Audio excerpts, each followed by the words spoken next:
Welcome to Beating Cancer Daily. Beating stage 4 cancer for 30 years still takes my breath away every time I say it.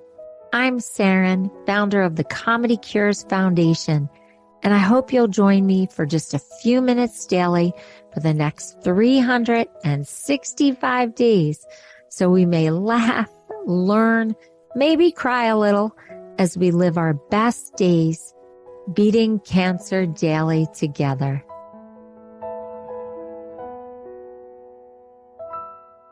Are you feeling brave today?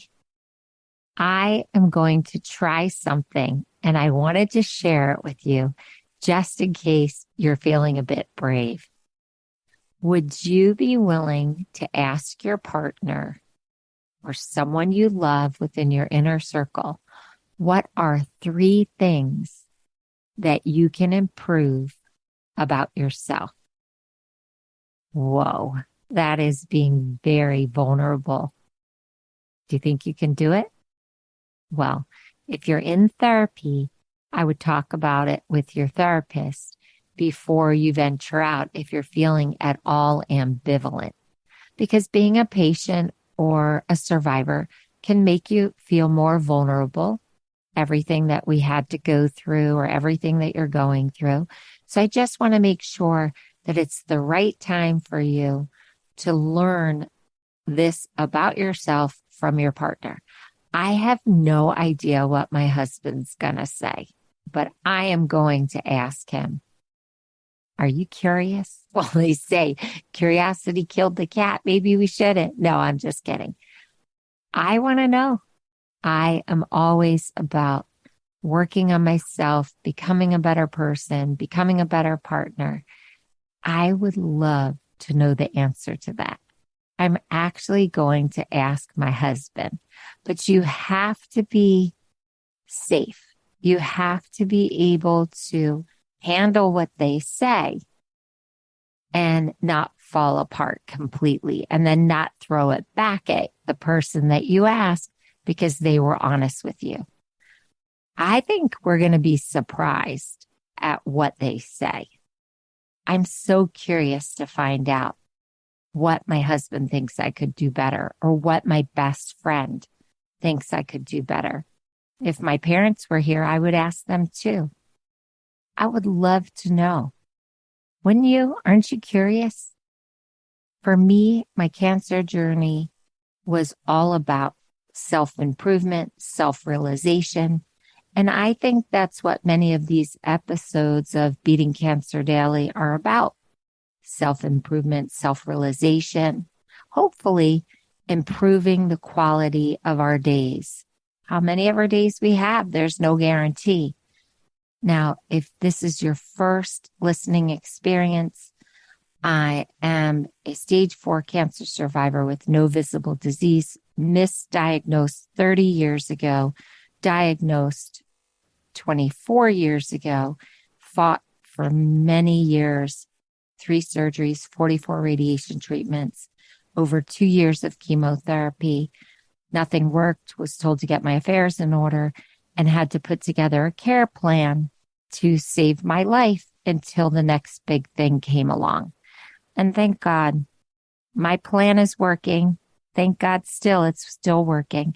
So this podcast is really about all of these things that I do, however quirky they are, to just have my mind, body, and spirit in alignment and to stay as healthy as possible.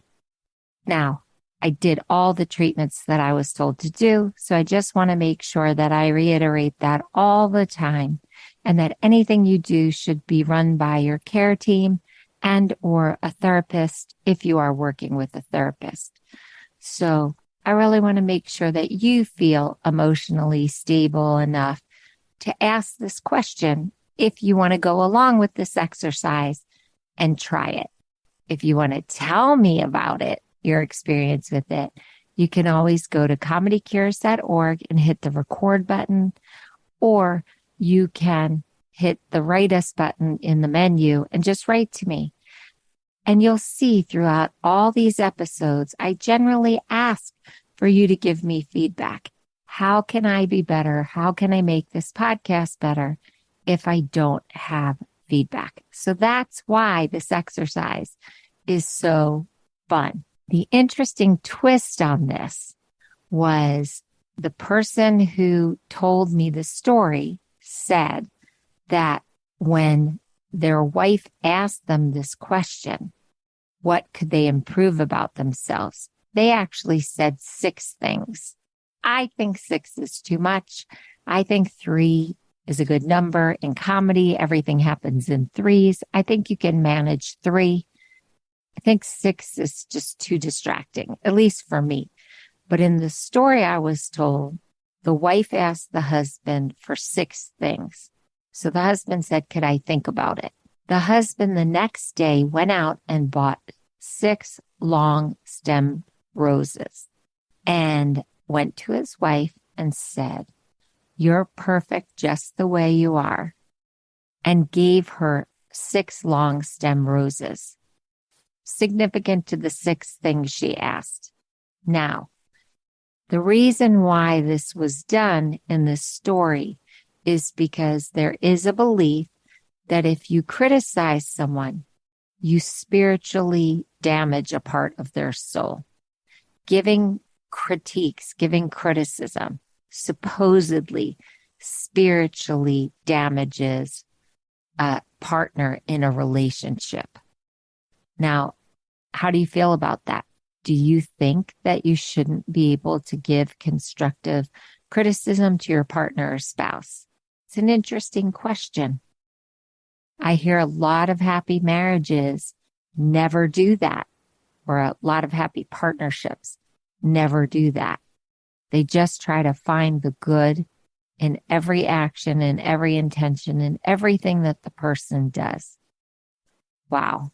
I would kind of fail that, I think, because I believe that I am in my husband's life to help him become a better person, and he's in my life to help me become a better person. So if we're going to do it, if we are going to give those suggestions, how can we do it as kindly as possible, with as much love as possible, with the intention of just really nurturing the person that we have decided to be our partner and to spend our time with? Can we not be sarcastic? Can we not be flip? Can we not be biting? I don't know. I have a lot of friends who are comedians, and part of their successful marriages together are that they do back and forth banter with each other. The Cotters, I can tell you that Bernadette and Al, all these couples have these successful bantering relationships. Maybe it's just reserved for comedians. I'm telling you that I think it's a fun exercise to do, a beautiful exercise to do. But if you follow the story that I was originally told, the husband bought the 6 roses and did not criticize his spouse. Another person who reacted to that story said that it made them realize how much they overly criticized their spouse, and that from that day forward, they were not going to do it based on the lessons of the story. And they said the first time that they didn't criticize their spouse after hearing this story, the spouse actually exclaimed out loud and thanked God for having the husband not browbeat her about something she did wrong. Interesting. I love to look at things from a 360 perspective. So I don't know the right answer. I am going to ask my husband what 3 things he thinks I could improve. Have a blessed day, and I'll see you tomorrow.